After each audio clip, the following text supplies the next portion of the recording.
What use is an F-call? A recurring theme appears to be, what radio do I buy?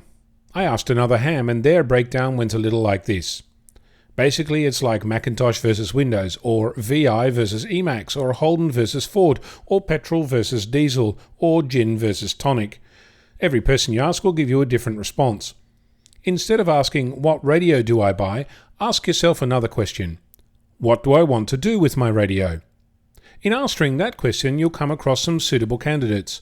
With your shortlist in hand, do some research, ask other amateurs, and see what your supplier has access to.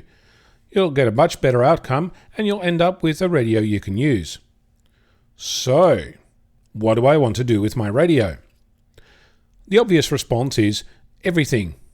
Well, yes, but if you have a foundation license, you cannot talk everywhere. You cannot use all modes, and you can only use 10 watts.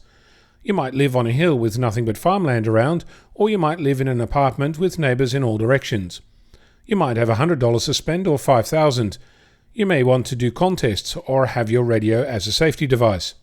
It might want to live in your car, or you might need to take public transport. You might want to talk to a local repeater, or you may want to do DX on HF. Each of these different answers requires a different radio. The more you can articulate what you want to do, and talking to amateurs is an excellent way to find out what there is to do, will give you a completely different answer.